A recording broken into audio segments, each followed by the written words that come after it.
Where was I? It's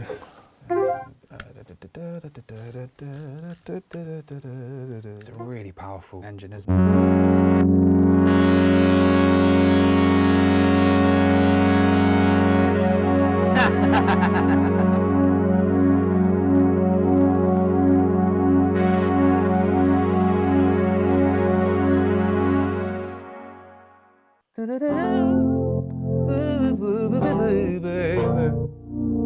I like writing stories and telling stories. A lot of people like engaging with stories. That's why they watch movies, or they play video games, or they talk to people on social media. We all are attracted to good storytelling.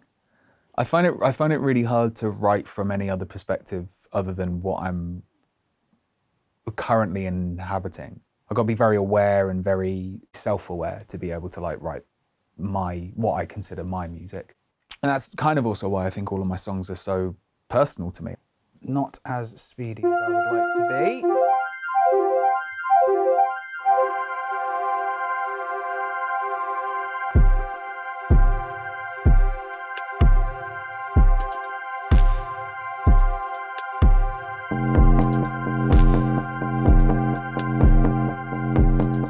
That's sick. That sounds fucking brilliant.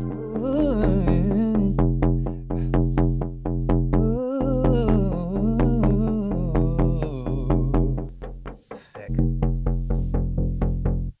I'm not a prolific writer.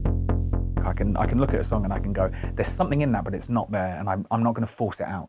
That idea that I might not have used for one song will appear in another song that I'm writing. And that's happened countless times. So I'll be halfway through a song I've got a verse and a chorus for, comes to a middle eight, and this chorus from a song I started writing 4 years ago will pop up into my head. It's the only way that I know how to do it. I kind of naturally have found myself in that place.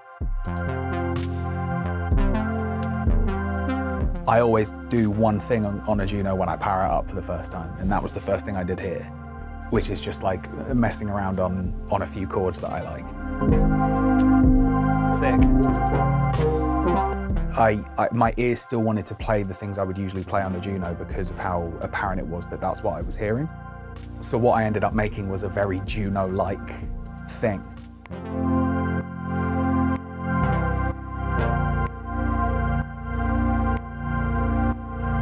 I also wasn't creatively in a space today to do anything more than what the instrument was kind of asking me to do. My head wasn't in that space to kind of push this as a machine and see what it can do and take it apart to put it back again. And with sounds like this, I don't think you want to do that, if I'm being honest. You know what? I want to sit down and I want to play F, C, and B flat. That's what I want to play on this machine. And I want it to be wide and paddy and chorusy, and I want to put some, plate verb or gated drums under it and stuff like that. Yeah, they're all in there. Could have done all that, but no, instead I just... That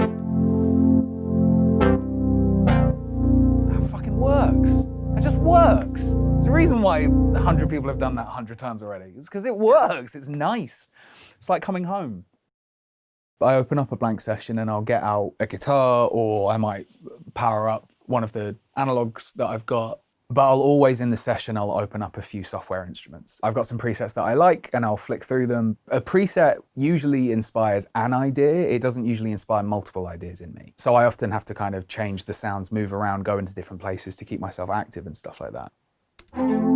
Jesus. Woo. All right. Right, okay. Got it.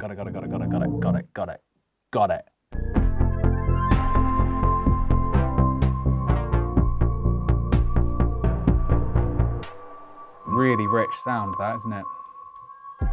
It's lovely.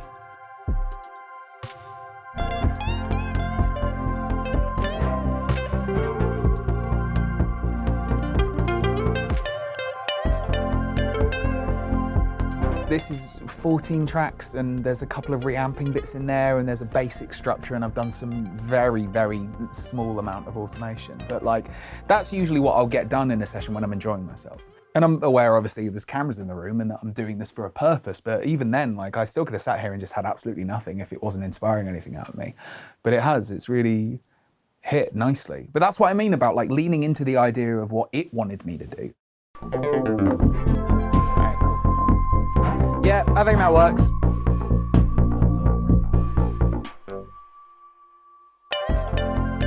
I'm a big believer in just giving everyone the opportunity to express and explore themselves as openly and as vulnerably as possible. Creating music is a really beautiful way of doing that, and we live in an age where creating music is easier than it's ever been. I think we're already in the middle of one of the most fascinating changes in music in modern history. But to be not only alive for it, but also being a part of it is really fucking exciting. It's really, really cool. I'm excited to hear what the future's gonna sound like. Just spitting out sound bites, me.